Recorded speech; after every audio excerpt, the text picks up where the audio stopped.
Kita akan mulai dengan doa.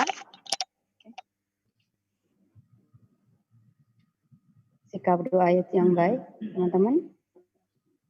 Dalam nama Bapa dan Putra dan Roh Kudus. Amin. Amin. Puji dan syukur kami naikkan kehadirat-Mu Tuhan, karena di pagi hari ini kami boleh berkumpul. Walaupun melewati sumit ini Tuhan, tapi kami percaya bahwa Engkau akan menaungi kami dan menjaga kami. Kami serahkan seluruh acara ini ke Tuhan, ke dalam kuasa-Mu, biarlah Engkau sendiri yang pimpin, dan Engkau sendiri yang menyelesaikan seluruh rangkaian acara ini, dan semua akan berjalan dengan baik. Bapak yang baik, terima kasih atas anak-anak yang boleh Engkau jaga, dan boleh senantiasa sehat, guru-guru, dan juga tim dari UMN. Kiranya Engkau Tuhan jaga seluruh kegiatan kami dari awal sampai akhir, sehingga semua terlaksana dengan lancar. Amin. Kemuliaan pada Bapa dan Putra dan Roh Kudus, seperti pada permulaan, sekarang, selalu, dan sepanjang segala abad. Amin. Dalam nama Bapa dan Putra dan Roh Kudus. Amin. Oke, teman-teman, sebelum mulai, mungkin saya bacakan dulu tata tertibnya ya untuk webinar kali ini. Masih sama, acara kita mulai jam 9.30. Siswa absen melalui chat room, ya. Sebutkan nama lengkap kalian dan bahwa kalian tuh hadir hari ini, pagi ini. Lalu siswa memakai seragam pada hari Selasa, ya. Anyway, katanya seragamnya, Rabu, hari Rabu ya, hari Rabu. Seragamnya katanya pramuka ya, harus pramuka. Lalu kamera Zoom-nya wajib dibuka ya teman-teman ya. Nanti kalau enggak kita akan buka paksa nih dari sini, karena itu permintaan dari sekolah nih. Nanti co-host saya akan minta untuk bukain kalian. Oke. Lalu kita minta interaktif ya teman-teman ya. Kemarin cukup banyak tuh, ada Elis, ada siapa lagi tuh, David ya, pinter-pinter, Yudo, Tendo tuh kemarin ya. Terus ada si siapa lagi ya, Bennett ya namanya ya kemarin ya, yang mimpin doa ya. Itu aktif, jadi kita minta sih lebih aktif lagi. Nah, lalu sebelum kita masuk mulai ke webinar kali ini, mungkin aku cerita sedikit ya. Saya akan cerita sedikit mengenai Pak Anas ini.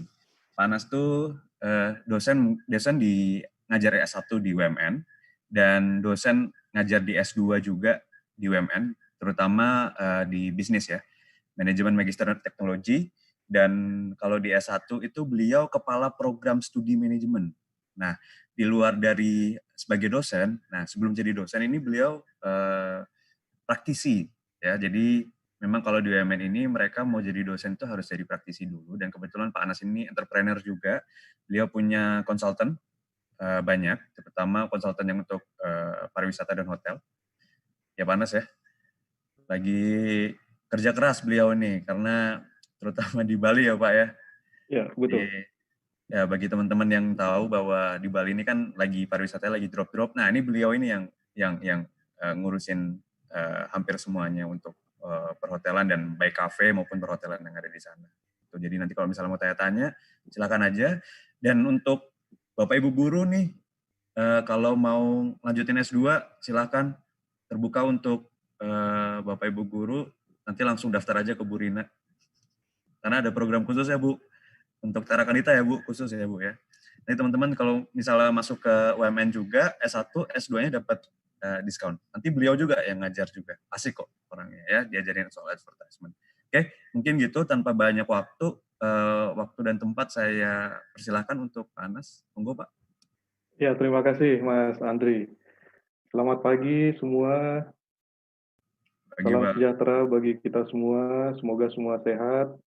Yang saya hormati Bu Rina Adityana selaku Kepala Sekolah. Terima kasih Bu, satu kehormatan saya bisa berada di tengah-tengah tim rekan-rekan dari Tara Kanita.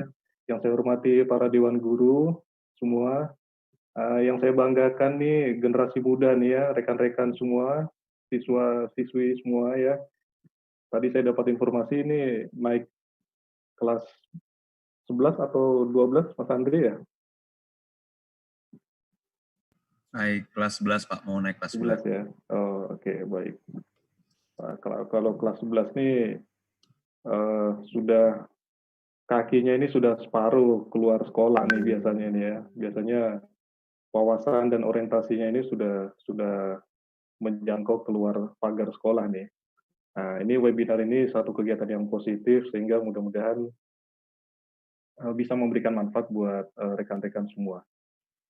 Saya saja mohon izin share screen-nya sebentar ya.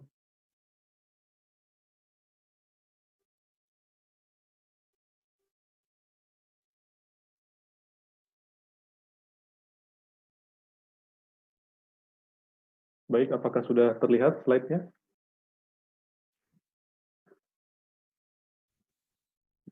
Oke. Sudah, Pak. Sudah ya. Ya. Jadi kalau kita sering dengar tuh ada istilah creativepreneur, kemudian technopreneur, apalagi entrepreneur ya, pasti rekan-rekan sudah sangat awam mendengar istilah-istilah tersebut.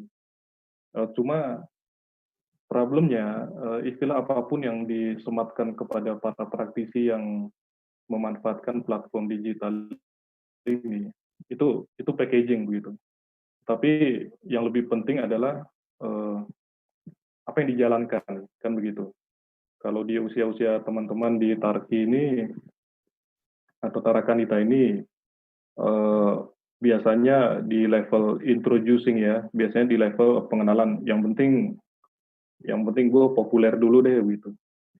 Ambiar dulu gitu ya kalau meminjam istilah Mas Didi Kempot tuh. Cuman saya gunakan istilah ambiar di sini tentu saja dengan konteks yang bukannya buyar, tapi semakin dikenal oleh banyak kalangan. Apalagi kalau sekarang teman-teman di usia teman-teman di Tarakanita ini sudah pasti hampir bisa dipastikan memiliki platform-platform digital ya. Apakah itu platform yang paling sederhana, misalnya Instagram, ya, kemudian platform lain misalnya Pinterest, mungkin ada yang masih menggunakan Facebook dan sebagainya. Pertanyaan berikut adalah gimana supaya itu jadi cuan gitu, bisa bermanfaat gitu. Kita nggak habiskan waktu banyak untuk sekedar browsing dan sebagainya begitu. Kan lumayan, pagi kita datang ke sekolah, kemudian ada platform-platform yang bisa digunakan untuk menggali keilmuan, tetapi di sisi lain juga bisa kita gunakan di saat yang bersamaan untuk menghasilkan sesuatu begitu. Ada 3 hal yang ingin saya sharing di sini, mungkin tidak mengajarkan karena saya juga masih dalam proses belajar juga, ya. Sekedar sharing, cuma supaya lebih gampang diingat, kita ingat aja nih poin 1, 2, 3 ini, fakta sapi STP begitu, ya. Karena biasanya pada saat kita ingin memulai sesuatu, biasanya kita background checking dulu kan begitu ya. Kita meneliti sedikit begitu, kita mengobservasi sebentar begitu. Nah, biasanya yang diobservasi itu ya fakta-fakta itu. Ya, kemudian yang kedua kita akan bicara tentang sapi, tetapi supaya tidak misleading, saya langsung kasih gambar aja sapi di sini, karena bukan sapi ini yang saya maksud. Kemudian yang ketiga kita bicara STP. Ya, kalau teman-teman nanti mudah-mudahan selesai webinar ini, ya sudah. Kemarin panas bicara apa sih? Oh, itu fakta sapi STP ya gitu. 3 keyword itu aja udah cukup gitu. Kita bicara fakta dulu deh. Jadi kalau kita bicara ekonomi digital ya, itu penduduk Indonesia itu 250 juta lebih. Usia teman-teman ini sebetulnya menempati usia 30% dari total populasi. Bisa dibayangkan dari 250 juta gitu. Kalau kita mau breakdown lagi, itu 30% itu di kisaran 15 tahun, kemudian 50% itu di bawah 30 tahun, antara 15 sampai 30. Kemudian kalau mau di breakdown lagi, itu 72 juta lebih itu pengguna internet aktif. Mungkin di tahun 2020 ini semakin membesar ya, semakin meningkat. Kemudian yang aktif di sosial media juga ada 72 juta lebih. Ini yang menarik nih, 300 juta lebih itu menggunakan mobile phone. Artinya apa? Artinya satu orang Indonesia itu bisa jadi punya 2 sampai 3 nomor atau akun yang berbeda gitu. termasuk saya ya, gitu. Jadi saya termasuk yang di 300 juta ini nih, gitu. Ya, kemudian 62 juta lebih menggunakan sosial media. Fakta berikut, ini saya ambil dari data pusat di BPS bahwa sudah pasti Indonesia ini semakin diperhitungkan memiliki potensi ekonomi yang sangat besar. Ya, kemudian usia produktifnya cukup tinggi, bahkan kalau teman-teman mendengar, bisa jadi nanti di 2030 atau 2035 Indonesia mendapat bonus demografi, ya, artinya memiliki usia produktif yang terbesar di antara banyak negara besar begitu. Kemudian sudah 80 juta, ini diharapkan 2020 ini bisa ke angka 120 juta, berarti termasuk teman-teman yang saat ini aktif mengakses internet, termasuk media sosial. Kemudian adanya tren penggunaan pemanfaatan media sosial yang tadinya hanya untuk popularity begitu, sekarang sudah bergeser ke dua arah. Yang pertama memperdalam keilmuan termasuk kegiatan webinar ini, kemudian yang satu lagi untuk bisnis. Itu sebabnya kenapa bisa jadi satu individu di negara kita ini bisa memiliki 2-3 akun sosial media begitu. Kita cek fakta yang berikut.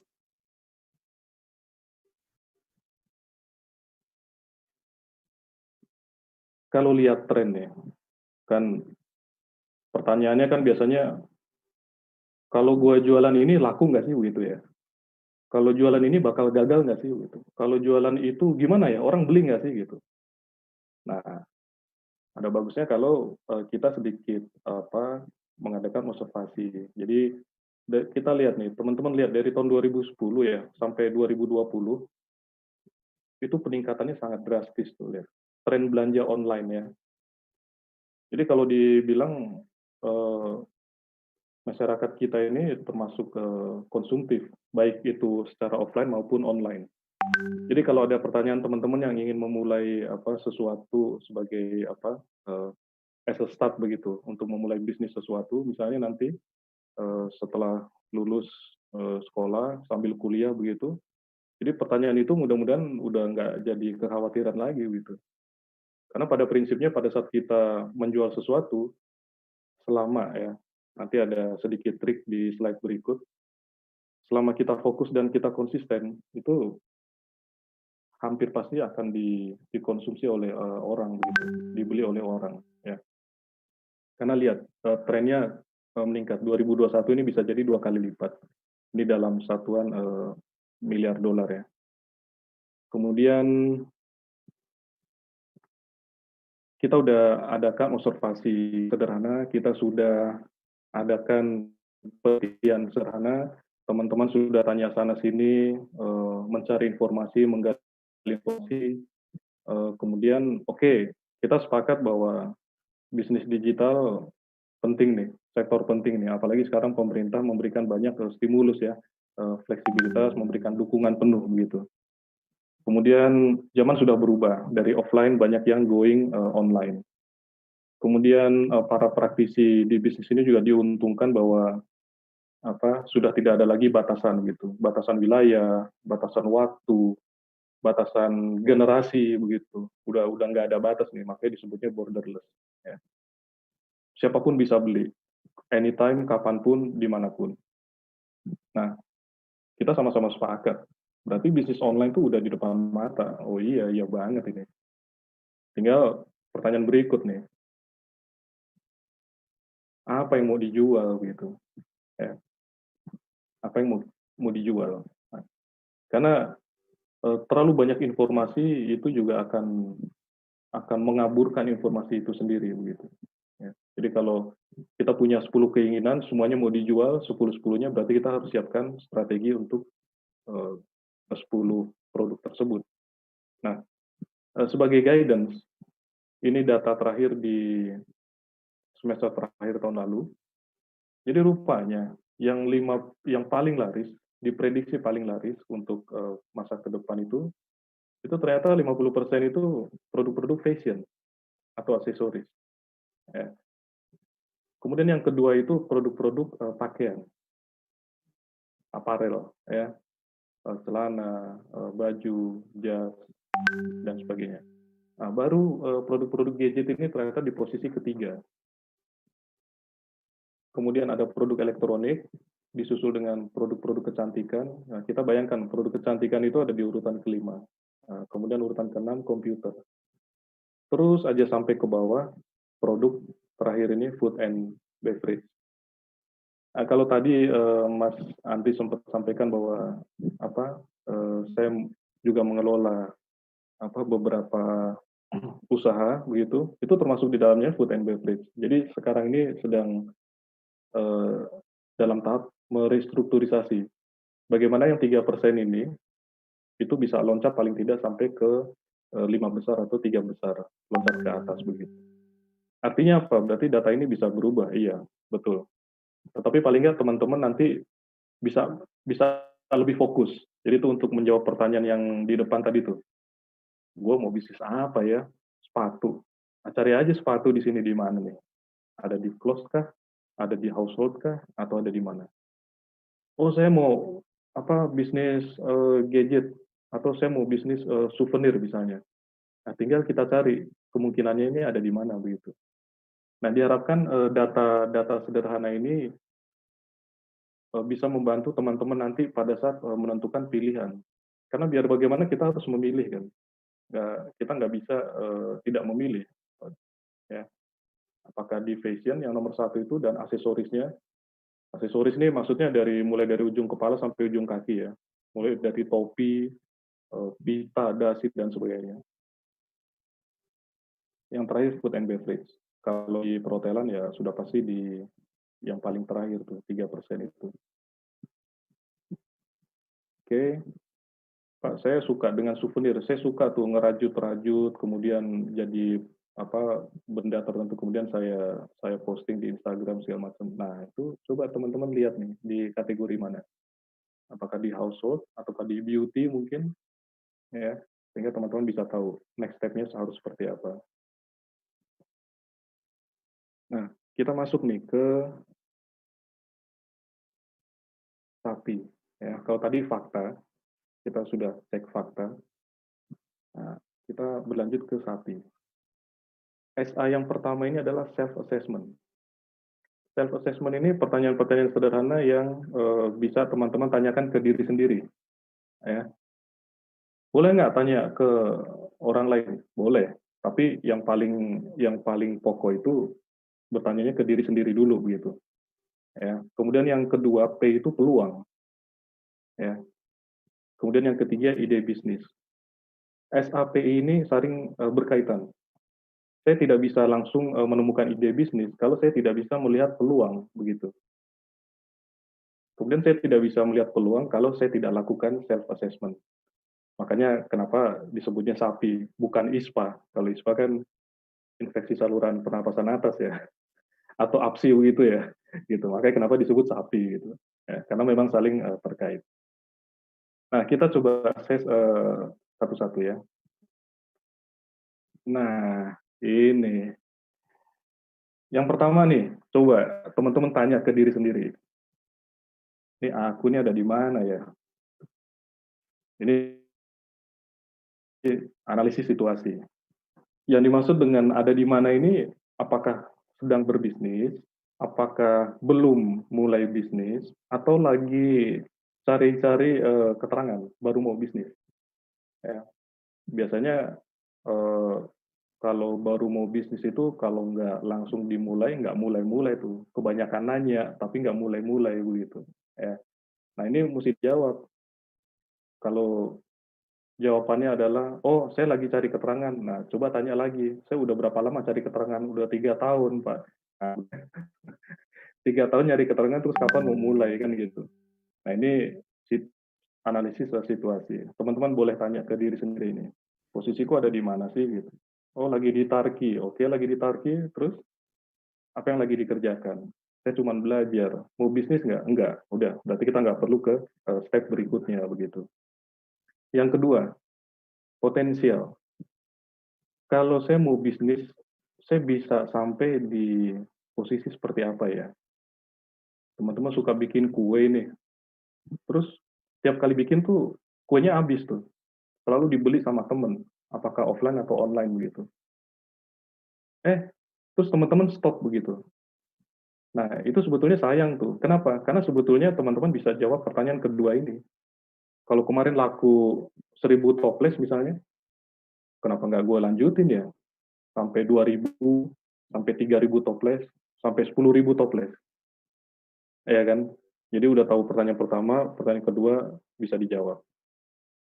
Jangan berhenti. Kalau kemarin bikin 1000 aja habis, laku begitu, kenapa nggak bikin 2000? Kan gitu. Lanjut ke pertanyaan ketiga. Ini maunya kemana ya? Oh, saya udah bikin kue 2 macam, laku 1000 toples. Saya maunya bikin 4 macam, biar bisa laku 10.000 toples. Keren ya. Jadi udah tahu posisinya di mana. Saya ambil contoh aja bikin kue deh, biar gampang ya.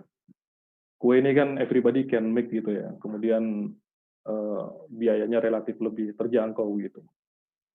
Nah, ini bisa nih jawab pertanyaan ketiga nih. Oh, kemarin saya bikin 2000, 2 jenis aja laku. Sekarang saya maunya saya bikin 4 jenis, saya mau memproduksi 10.000. Nah, jadi itu tujuan tuh, objektif dan strategi. Tinggal kita jawab pertanyaan keempat, gimana cara? Saya punya IG, lewat IG boleh. Saya punya Facebook, lewat Facebook boleh. Saya punya grup WA, posting di situ. Saya punya email, masuk ke email. Saya punya grup kegiatan mahasiswa kegiatan belajar bersama, masuk ke situ. Any channel, jangan ragu-ragu. Mulai deh dicoba implementasi. Ya. Setelah itu kita cek hasilnya gimana, apakah responnya bagus, apakah dari pembeli itu ada masukan begitu, oh terlalu asin, terlalu manis, terlalu creamy, dan sebagainya. Balik deh, kita menerima feedback itu, kemudian kita evaluasi lagi. Oh, berarti next time saya akan bikinnya sesuai dengan apa yang sudah diberikan saran oleh para pembeli begitu. Nah, siklus ini sebetulnya sangat sederhana kalau misalnya langsung dicoba begitu. Siklus ini menjadi tidak sederhana pada saat teman-teman nggak nyoba. Kenapa nggak nyoba? Satu, takut. Yang kedua, takut macam-macam ya. Takut diledekin. Nah, ya, sering ya. Takut diledekin tuh. Ini biasanya teman-teman nih umur-umur segini biasa takut diledekin jualan begini, bikin bisnis gitu. Terus biasanya malu tuh. Jadi nggak nyoba, malu. Malu ah. Masa saya nawarin ke Bu Rina gitu. Masa saya nawarin ke guru. Loh, kenapa enggak? Ya, silahkan tawarkan produk Anda. Karena kita nggak tahu sampai kita nyoba apakah produk itu diterima atau enggak begitu. Ya, nah, jadi kalau nggak nyoba, siklus ini jadi cuma separuh, jadi nggak bulat begitu, jadi cuma setengah lingkaran aja. Nah, itu nanti jadi penghambat pada saat teman-teman akan melangkah ke step berikutnya. Ya, jadi ini pertanyaan silahkan dicari jawabannya. Kadang-kadang jawabannya ada di depan mata, cuman mungkin kita nggak lihat begitu. Ya. Oke, SA. Kita bicara peluang. Kadang kita nggak ngerti, peluang itu siapa ya? Dia ada di mana ya? Kemudian cara mencapainya seperti apa ya? Oh, jangan salah, ini peluang ini biasanya ada di depan mata kita ini. Dan mungkin kita nggak lihat aja.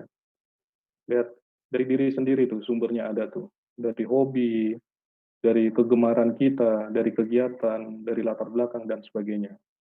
Kemudian dari lingkungan. Misalnya kita punya teman-teman, ya,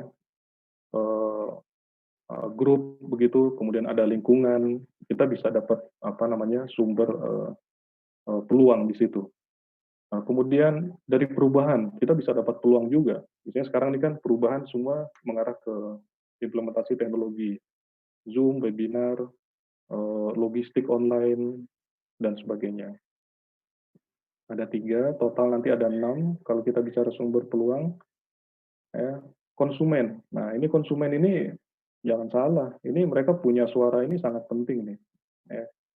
Kemudian ada informasi, teman-teman punya banyak sumber informasi, tidak hanya dari sekolah saja, dari Bapak Ibu guru, teman-teman bisa mengakses banyak portal-portal informasi online. Nah, yang terakhir nih, gagasan orang lain. Kenapa sih nggak bikin kue yang begini begitu? Kenapa sih nggak bikin souvenir yang kayak begini? Banyak loh orang cari. Itu kan sebetulnya gagasan dari orang lain. Nah, itu kita bisa tampung itu menjadi sumber peluang. Jadi sebetulnya keenam sumber ini teman-teman bisa dapatkan di mana saja dalam kehidupan sehari-hari begitu. Tinggal masalahnya sekali lagi tadi yang saya sebut, kita bisa menangkap itu atau enggak begitu. SA-nya sudah, P-nya sudah. Sekarang, nah, kalau teman-teman udah mengidentifikasi itu ya peluang, apakah dari teman, apakah dari lingkungan, apakah dari perubahan-perubahan apa di lingkungan, baru deh biasanya kita dapat bisnis tuh, ide bisnis. Oh, ternyata orang sekarang itu, kalau saya perhatikan kemarin yang beli kue saya itu kebanyakan umurnya di atas 30 tahun begitu. Karena saya dibantuin jualan juga sama ibu saya begitu. Ternyata banyak mereka ingin kue-kue yang sehat loh. Gitu. Mereka tanya, ini gulanya banyak nggak? Ini pakai santan nggak? Ini pakai kejunya banyak nggak? Gitu. Kita tahu deh. Oh, berarti next-nya saya harus bikin kue itu lebih healthy begitu. Lebih terkesan lebih sehat. Less sugar kah? Less keju kah? Tidak memakai pewarna, tidak memakai aditif, dan sebagainya. Untuk ini, untuk memenuhi kebutuhan permintaan pasar. Sehingga saling terkait tuh. Semua masukan yang berupa peluang tadi, berupa masukan, itu akhirnya kita terjemahkan menjadi ide untuk mengembangkan atau memperbaiki bisnis kita gitu. Keahlian misalnya, teman-teman banyak yang suka nulis nih, blog dan sebagainya. Wah, itu diasah terus. Silahkan, itu bisa jadi cuan itu. Dan cuannya lumayan gede itu. Suka nulis gitu ya, suka ngeblog, atau yang suka traveling tuh, ya. Jadi travel blogger begitu, ya. Atau, wah, saya pernah ke satu daerah, kemudian saya nemu sesuatu yang nggak sengaja gitu. Kok masyarakat di sana itu butuh air bersih. Ini saya suka nih ngotak-ngatik apa namanya rotor atau dinamo misalnya. Saya bisa nih bikinin pompa sederhana untuk mengalirkan air bersih. Wah, itu keren banget itu. Ya. Jadi dari peluang-peluang itu bisa jadi ide bisnis. Tapi kita nggak bisa nemu ide bisnis dalam sekejap kalau kita tidak melihat peluang. Sudah banyak startup-startup yang sekarang menjadi unicorn atau dekakorn seperti Gojek begitu, Grab, itu mereka mencari tahu peluang-peluang di Indonesia seperti apa. Ya muncullah Gojek begitu, ya, sampai merambah ke GoPay, kemudian ke GoFood dan sebagainya. Nah, sumber-sumber ide bisnis ini sangat kaya sekali, dan saya yakin teman-teman ini bisa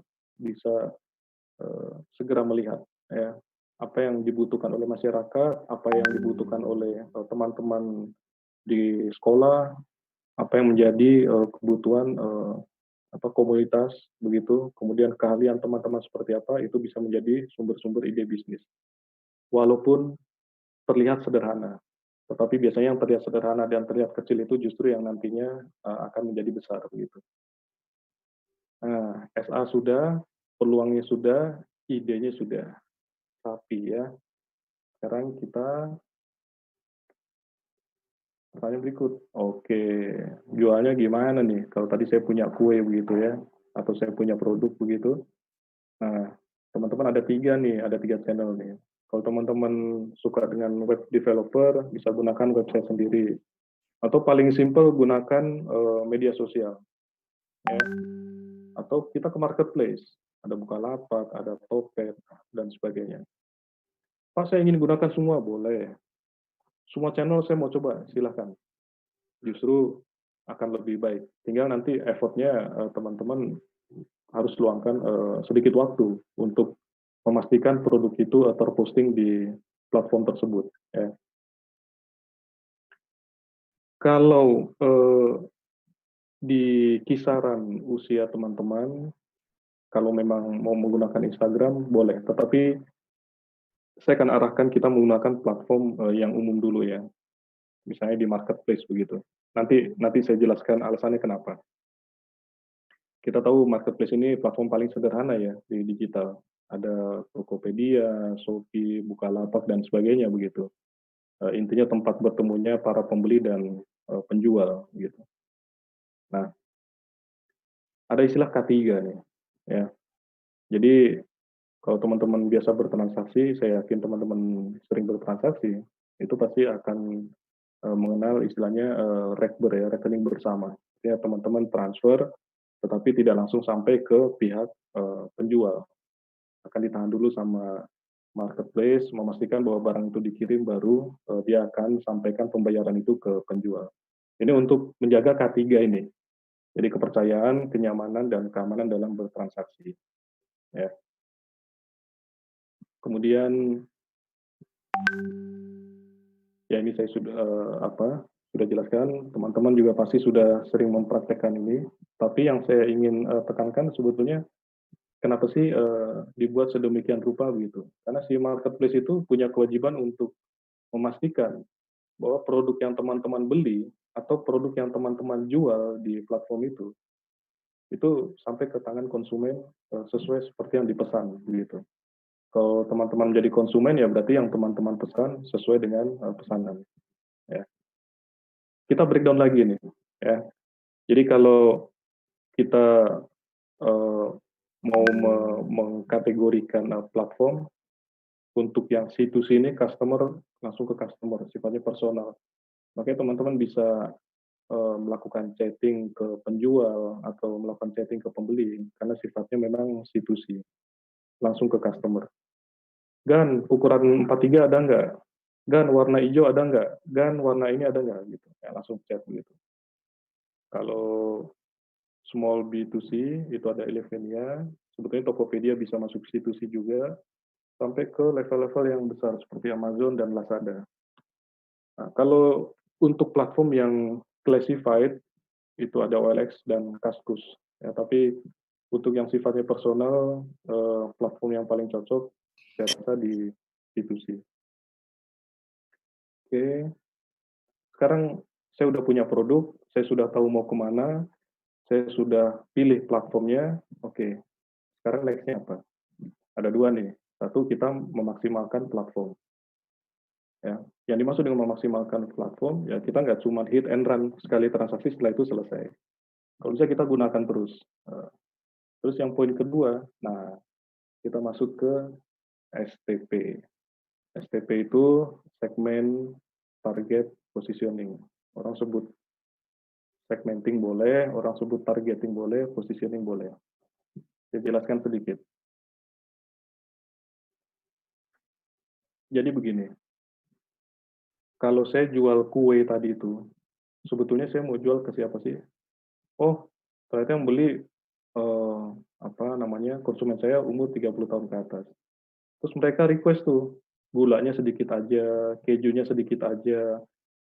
Boleh nggak dikasih green tea misalnya? Bikin dong yang kue-kue green tea gitu. Bikin dong yang low kolesterol. Nah, kita berarti udah tahu nih segmen kita siapa. Umurnya kita udah tahu, lifestyle-nya mereka pengennya makanan yang sehat. Kemudian kebiasaannya seperti apa. Nah, baru kita lebih spesifik ya. Siapa ini? Misalnya, oh, saya jualan ke orang-orang tua teman-teman saya yang biasa jemput teman-teman saya ke sekolah. Udah ketahuan targetnya siapa nih? Ya, baru positioningnya tuh. Oh, ini low kolesterol. Saya gunakan gula separuh dari porsi yang reguler. Udah semua nih STP-nya, segmennya jelas, targetnya lebih fokus, kemudian kan produk kita seperti apa. Bayangin, cuma jualan kue, kue kering tuh. Tapi kita bisa memenuhi 3 kaidah ini. Saya yakin kalau teman-teman sosialisasikan ini terus ke platform teman-teman semua, produk itu akan segera diterima oleh masyarakat. Sebelum saya ke slide berikut, saya jelaskan K3. Kenapa online marketplace ini menjadi tempat pertama yang sangat ideal untuk dicoba teman-teman.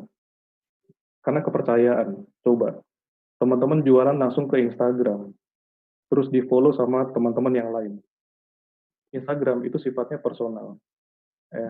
Kemudian, iya kalau kita kenal, kalau kita nggak kenal, misalnya, apakah kita langsung percaya kepada akun tersebut? Belum tentu.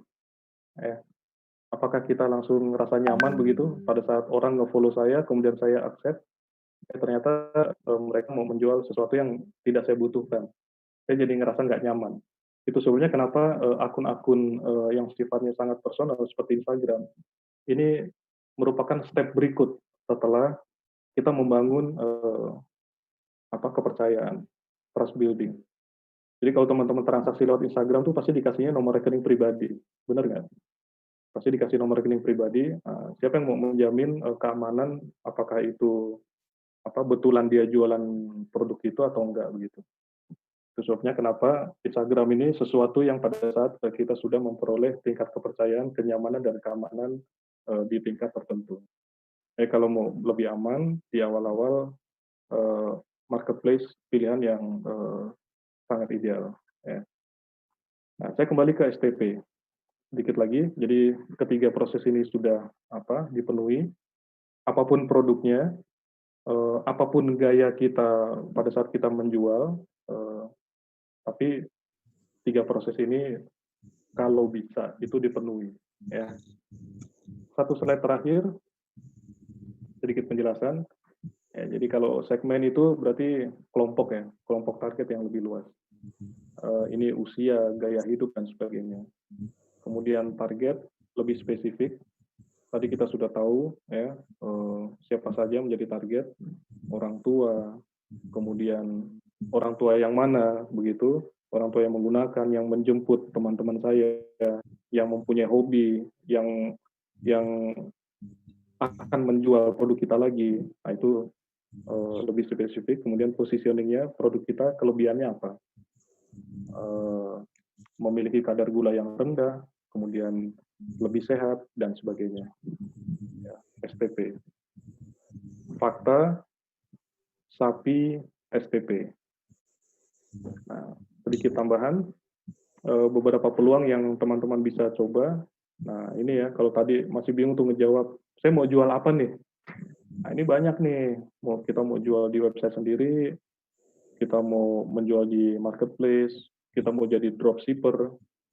Nanti kalau di sesi pertanyaan saja, saya jelaskan dropshipper ya.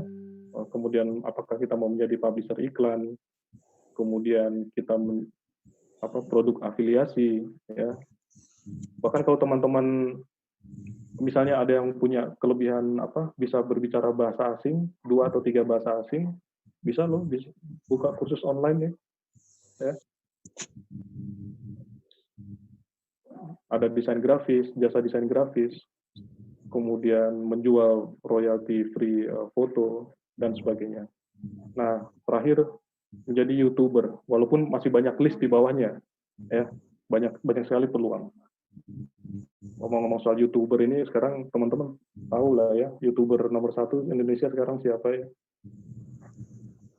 Pada tahu nggak? Atta kalah, Atta. Coba, Kevin siapa Kevin? Atta, YouTuber nomor 1 Atta. Atta? Atta Halilintar. Lewat Atta, udah lewat itu. Ini ada nih YouTuber Indonesia yang sekarang tiap hari bisa beli sports car nih. Coba Andre dari tadi senyum-senyum aja tuh. YouTuber nomor 1 siapa sekarang?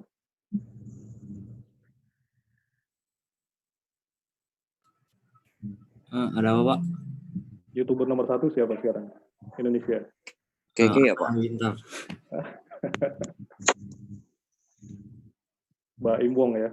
Sekarang Mbak Imbong mencuat jadi nomor 1 tuh. teman-teman bisa cek konten dia apa aja ya. Tapi dia lagi berkibar sekarang tuh. Ya. Oke, baik. Kira-kira begitu ya. Jadi fakta, kemudian SAPI, SAPI, kemudian STP. Ya. Simple. Ini rekan-rekan tinggal pencet enter aja udah, silakan berbisnis digital udah. Ya. Saya rasa waktunya sudah hampir 40 menit, jadi saya serahkan lagi ke Mas Andri. Monggo silakan jika ada sesi berikutnya. Terima kasih, Mas Andri. Oke, baik, terima kasih Pak Anas. Boleh kita kasih aplaus ya teman-teman untuk reaction-nya untuk Pak Anas. Ada ya di situ ya. Oke, thank you teman-teman, thank you Pak Anas. Cukup memberikan insight ya, apalagi melihat gejala pandemik kayak gini. Kalau misalnya teman-teman perhatiin di Instagram, mendadak teman-teman pasti ngeliat teman-temannya yang lain tuh lagi pada jualan segala macam. Jangan diketawain ya. Kalau mereka jualan tuh jangan diketawain, istilahnya jangan dinyek. Nah itu karena mungkin aja sekarang dia jualannya masker Korea biar glowing gitu kan. Tapi nanti begitu udah kuliah jualannya udah jualan mobil gitu kan. Beda lagi tuh kayak Yudo Tendo tuh. Yudo lagi di Jambi ya Yudo ya? Ya benar ya Yudo ya? Iya Pak. Betul. Mungkin dia sekarang jualan masker Korea tuh Yudo. Cuma nanti pas waktu udah kuliah jualannya kelapa sawit ya. Karena di sana tuh banyak kelapa sawit ya Yudo ya, benar ya? Curiga dia. Iya. Curiga dia juragan kelapa sawit. Nah itu loh teman-teman. Jadi mulai dari start kecil nanti lama-lama juga jadi start yang besar. Dan mungkin ini nanti Bapak Ibu guru yang mau cari tambahan bisa untuk jualan kayak gitu-gitu. Kayak bawang goreng ya panas ya. Sekarang lagi ngetren tuh. Bawang goreng. Terus apa namanya, kering kentang. Gitu. Ya yang kecil-kecil aja. Kan gitu. Teman-teman, kita sama kayak kemarin kita buka 5 pertanyaan. Ya, nggak usah banyak-banyak. Kita buka 5 pertanyaan untuk kita diskusi. Nanti kita akan kasih hadiahnya merchandise dari kita. Nicholas tadi mau nanya? Nicholas Sebastian nggak ya? Ada yang mau bertanya teman-teman? Silahkan. Pak, saya mau bertanya. Boleh. Angie ya namanya ya? Angie Tan, bener ya namanya ya? Saya Angelina Prisilatan dari 10 IPA 2.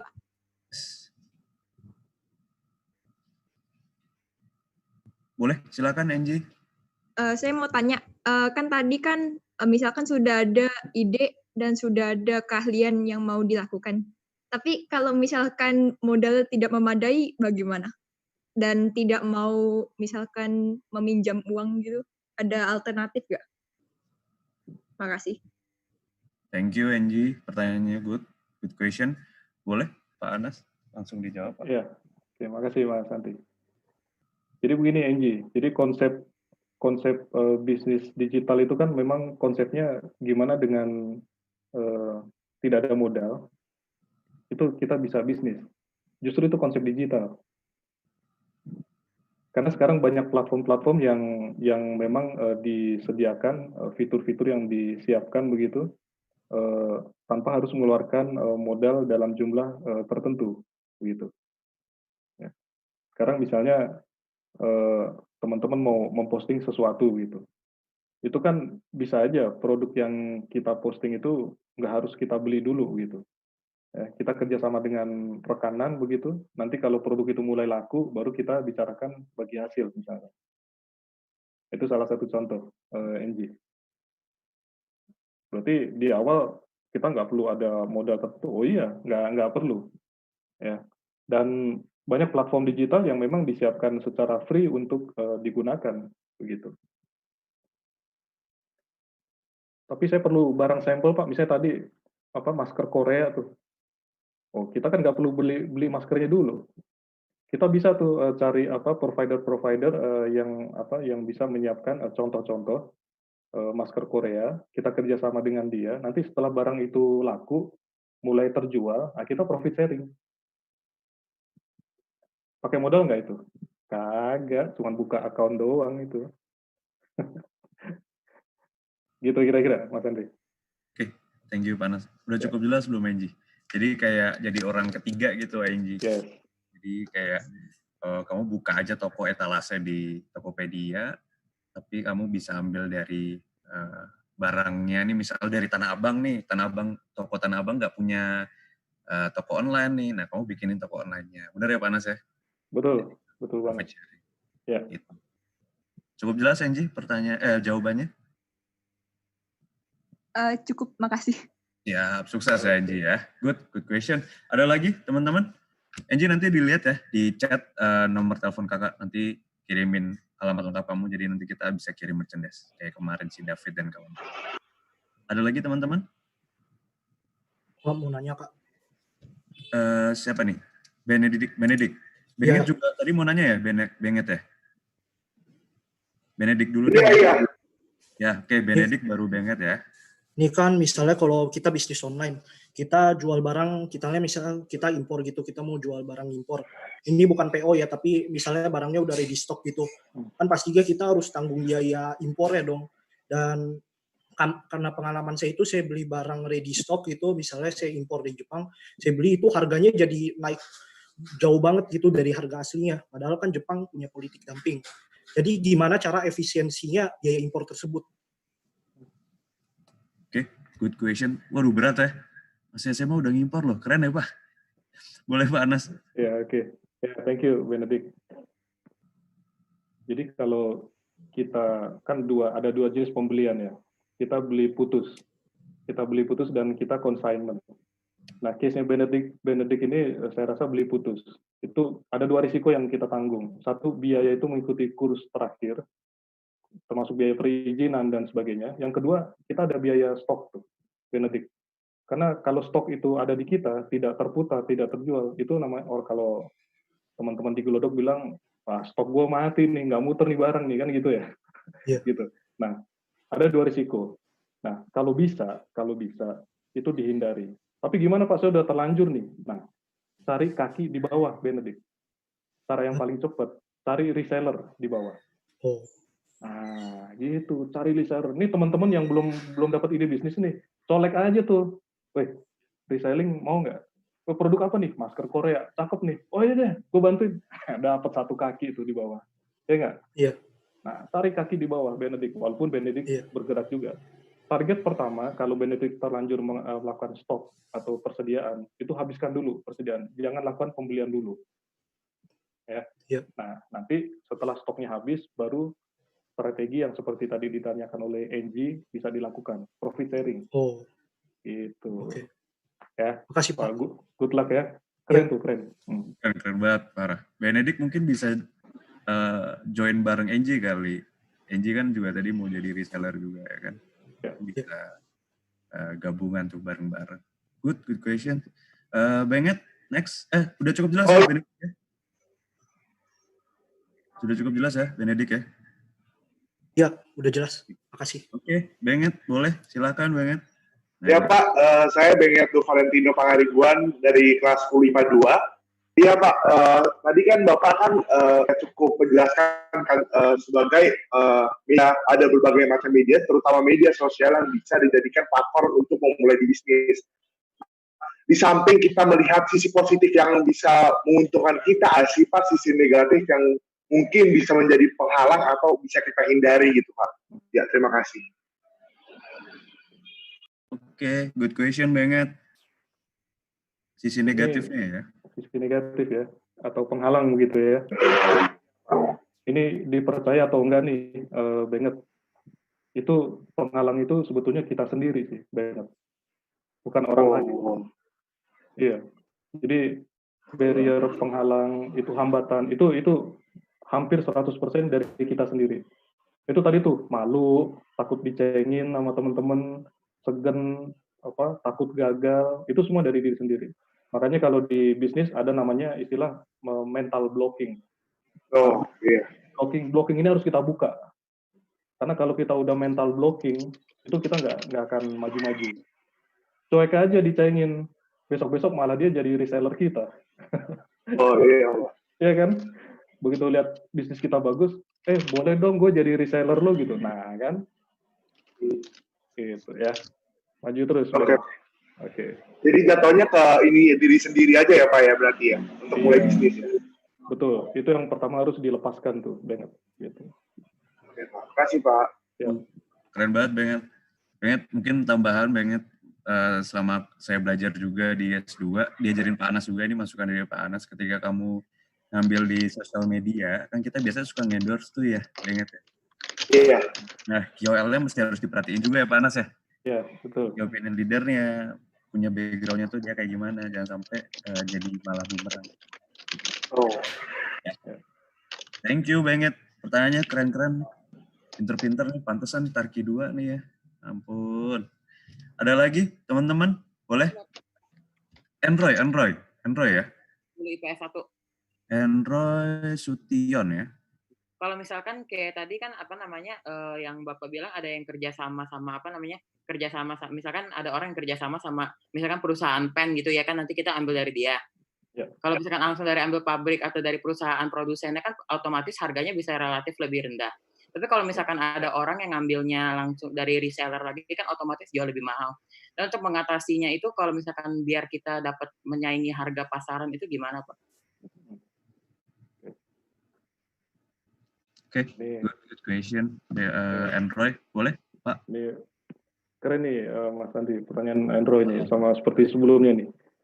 Jadi Keren, begini Pak. Android, kalau untuk tahap awal, memang disarankan kita tahapnya reselling dulu, karena kita tidak dibebani minimum quantity. Kalau Android langsung ambil ke pabrik, oh iya, mereka harganya lebih murah, tapi saya yakin Android akan ditembak. Tapi ambil 5.000 ya, sekali ambil ya. Kuat nggak jual 5.000? Kayak tadi tuh, case-nya Benedict tuh. Oh iya, saya kasih harga murah, 70%, 20% lebih murah. Tapi sekali ambil 10.000 piece ya, pen ya. Nah, beban stok di kita justru lebih tinggi, dan itu akan ngebebani. Jadi untuk tahap awal, kalau saya sarankan, nggak apa-apa, reselling aja dikit-dikit. Nah, pertanyaan Android berikut, berarti saya nggak untung dong Pak. Untung dikit aja, 10%, 12% udah oke. Tapi terus aja. Nah, kalau kita sudah cukup modal, baru kita ambil risiko, ambil dari sumber utamanya langsung ke pabrik. Nah, kira-kira gitu Android. Ya, terima kasih Pak. Oke, sama-sama. Cool, keren banget Android. Android tambahan juga dari Pak Anas juga, yang saya pelajarin juga dari Pak Anas. Nanti mungkin kamu pas kuliah, belajar soal negosiasi bisnis. Nah, itu penting banget tuh buat dipelajari. Nanti ngambilnya di manajemen ya Pak, biasanya Pak, kalau kayak gitu ya. Cukup jelas ya tapi ya, Android ya. Jelas. Karena bisnis tuh pengalaman dan apa yang sudah diajarkan itu semuanya serba negosiasi, teman-teman. Semua bisa dinegosiasikan. Ya. Oke, ada lagi teman-teman? Masih ada satu lagi pertanyaan mungkin? Keren-keren loh, pinter-pinter nih. Jago bisnis. Ada yang punya ini mungkin? Ada yang punya bisnis kecil-kecilan, bisnis online? Kipas Korea gitu ya kan, masker Korea. Biasanya banyak loh kalian. Nggak ada? Mungkin dari Bu Guru, Pak Adi tuh, Pak Adi tadi ada Pak Adi. Ada yang mau ditanya mungkin? Silakan teman-teman. Waktunya masih panjang juga. Kalau misalnya ada yang mau ditanya silakan.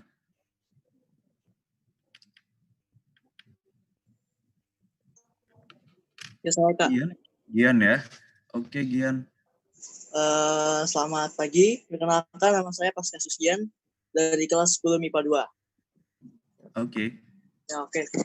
Pertanyaan saya yaitu bagaimana tips atau cara seorang pebisnis bisa tetap konsisten dalam menanggapi ulasan atau bahkan chat yang masuk dari pelanggan atau pembelinya. Sekian, terima kasih. Oke, thank you Gian. Boleh Panas? Ya, baik, terima kasih. Terima kasih Gian pertanyaannya. Wah, ini kayaknya udah pengalaman nih, dihajar sama komen-komen kayaknya Gian ya. Enggak ya? Oke. Memang begini, kalau kita bicara siklus produk, itu ada 4 siklus Gian. Saya nggak masukkan ke slide karena nanti terlalu panjang. Jadi yang pertama itu perkenalan. Ya, perkenalan, siklus kedua itu growth atau produk itu tumbuh. Nah, siklus ketiga dia mature, dia sudah diketahui banyak orang. Siklus keempat dia turun. Nah, kebanyakan teman-teman yang melakukan bisnis ini baru di komen 2-3 komen negatif aja udah nyerah begitu. Wah, ini produk apa sih? Saya kecewa. Oh, langsung nggak di-reply tuh komennya. Nah, jangan. Kalau saran saya, kegagalan itu pasti ada di depan mata. Jadi kalau kita di komen begitu, kita ucapkan aja terima kasih dan kita akan perbaiki produknya. Tapi ingat, konsisten di produk itu. Jangan gonta-ganti. Kenapa? Ingat siklus tadi tuh. Saya jual martabak nih di depan Tarki Fluid. Baru 1 bulan, nggak ada yang beli. Tiap malam cuma beli satu pen. Terus bulan kedua saya tutup. Kalau menurut saya, itu orang lain tahu aja belum lo jualan martabak, lo udah tutup begitu. Ngerti nggak? Nah, kira-kira gitu. Orang tahu aja belum, kita udah tutup. Kita ganti jual toko mainan begitu. Padahal orang pas lewat sekali, dia bilang, ada martabak lucu nih, saya mau coba. Dia belum sempat coba. Minggu depannya ke situ udah jadi toko mainan. Nah, karena dia nggak ngerti, Gian. Jadi, Pak, saya 3 bulan nggak ada yang beli. Saya usaha tetap 3 bulan, sampai bulan keempat baru ada yang beli. Yes, that's business. Never surrender, jangan pernah menyerah, tetap konsisten di situ. Akhirnya bulan keempat, kelima, keenam, orang akan ngeborong kita yang nggak sanggup produksi malah. Kenapa? Karena ada siklus tadi. Perkenalan dulu. Ya, kebanyakan kita nggak tahan kan. Baru 1 bulan nggak ada yang beli, atau baru jualan seminggu, udah banyak komen negatif, kita langsung close down, tutup. Nah itu, kalau bisa jangan seperti itu. Konsisten aja terus, perbaiki terus. Nanti ada saatnya orang akan kenal produk kita dan akan bergulir begitu. Ya, good luck Gian. Terima kasih, Pak. Jelas ya Gian ya. Good question loh. Kamu tuh terakhir itu good question. Yeah. Kenapa? Kalau saya yang pelajarin juga dari Pak Anas juga, Pak Anas selalu ngasih tahu saya di teman-teman di S2 bahwa ketika kamu sudah sukses nih dalam berbisnis nih, pasti banyak hatersnya. Ciri-cirinya kayak gitu. Yes. Ya Pak ya? Betul. Kalau Gian nih banyak yang komen negatif, nah itu berarti mereka haters kamu dan itu mereka itu udah menganggap kamu tuh lebih daripada mereka. Biasanya kayak gitu. Itu cukup jelas ya Gian ya. Jadi jangan berkecil hati kalau udah lagi bikin bisnis terus banyak yang ngomongin gitu, biarin aja, berarti itu kamu tandanya udah sukses. Gitu. Yeah. Dan jangan dibawa masuk ke hati, justru itu malah menjadikan kamu pride diri kamu sendiri bahwa kamu lebih sukses daripada yang lainnya. Gitu. Tetap terus tetap termotivasi. Ya. Oke, itu teman-teman. Ada lagi mungkin nggak apa-apa kalau misalnya masih ada yang mau bertanya, silakan aja. Nggak ada, mungkin gitu. Oke, terima kasih. Mungkin kita bisa aplaus juga sekali lagi untuk Pak Anas dan teman-teman yang bertanya melalui reaction tadi. Thank you teman-teman. Terima kasih Pak Anas atas waktunya. Sama-sama. Mohon maaf mengganggu kesibukannya Pak hari ini. Enggak. Saya senang. Okay. Terima kasih bisa sharing. Buat Bu Lina juga terima kasih. Oke, baik. Mungkin ada yang mau disampaikan Bu Rina, Bu Susi sebelum kita tutup acaranya. Saya akan kasih nomor telepon saya dulu ya. Jadi nanti tolong dicatat tadi untuk Angie, Benedict, Benget, Enroy, sama Gian. Nanti bisa chat saya nama lengkap kamu dan alamat lengkap ya. Sebentar.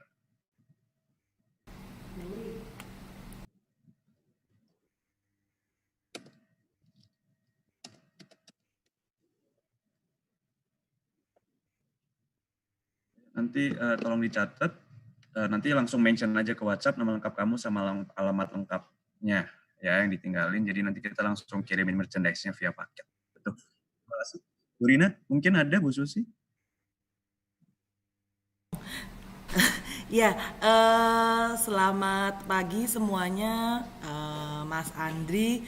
Terima kasih Pak Muhammad itu. Jadi panggilannya Pak siapa? Pak Anas. Oh, Pak Anas ya. Ya.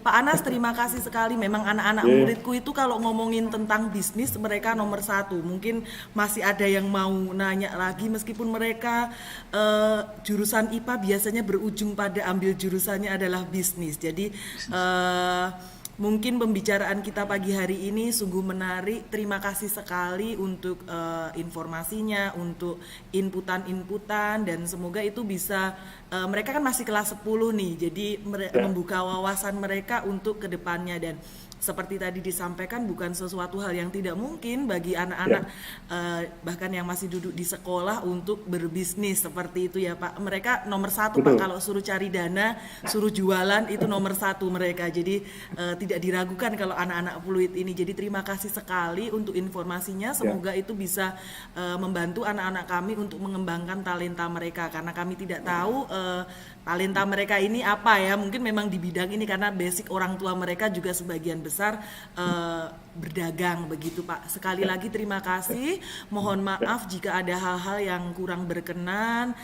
Sekali lagi terima kasih buat UMN yang 2 hari ini sudah membantu anak-anak kami memberikan informasi terutama mengenai digital ini. Terima kasih. Sama-sama. Terima kasih Bu Rina. Terima kasih semua. Saya juga mengucapkan terima kasih 2 hari ini. Mohon maaf teman-teman, termasuk guru-guru juga. Pak Anas, kalau mungkin kami ada kesalahan teknis ataupun kesalahan dalam bertutur kata. Jadi mohon dimaafin. Mungkin kita next bisa terus kerjasama. Next time teman-teman untuk Tarakanita 2, kalau misalnya mau ada acara langsung aja ya. Tadi Bu Rina juga udah pesan ini nyinggung-nyinggung juga nih. Kayak biasa kita pasti akan open, kita pasti bakal support apapun kalian punya acara. Nanti yang bakal jadi OSIS ya, silakan langsung kontak, cari nomor kakak, nanti kita pasti akan bantu. Janji saya itu. Dan untuk guru-guru Tarakanita sama seperti tahun-tahun berikutnya, jangan sampai berubah Bu Rina. Apapun yang guru-guru butuhin, kita akan bantu support baik guru maupun teman-teman. Itu janji saya dari Bu Susi sama Pak Frans. Kita dari dulu saya ditodong terus itu. Jangankan Tarki 2, Tarki 1 pun juga gitu Bu. Sama SMA SMK. Jadi tidak akan membeda-bedakan. Gitu teman-teman dan Bu Rina. Gitu. Mungkin gitu. Mas Andri. Ya Mas Andri, terima kasih Mas Andri atas hari ini. Sama-sama, juga Pak Anas. Ya, semoga ini bisa menjadi masukan untuk anak-anak, juga informasi yang kelak mereka akan menentukan pilihan perguruan tinggi. Ada informasi-informasi yang mereka dapatkan, terutama pendampingan Pak Anas pada hari ini. Terima kasih. Kita tutup doa dulu sebelum selesai. Akan dipimpin oleh Ibu Muri. Ya.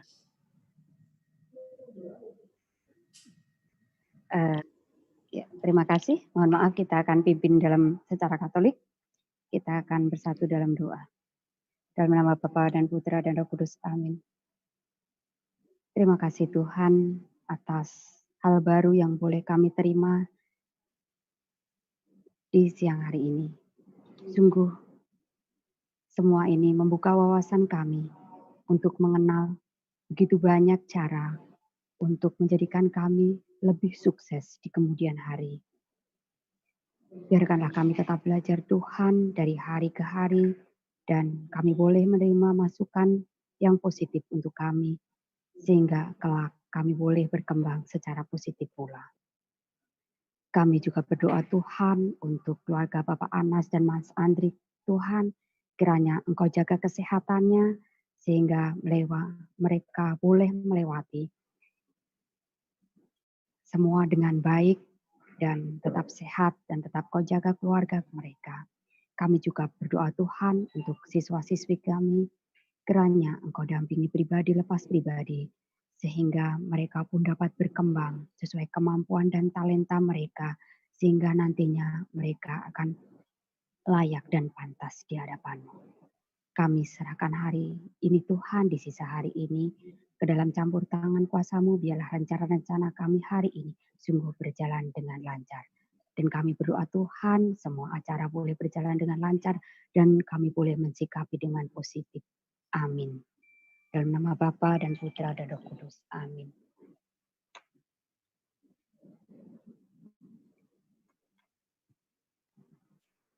Terima kasih anak-anak, hari ini kalian telah mengikuti seminar dari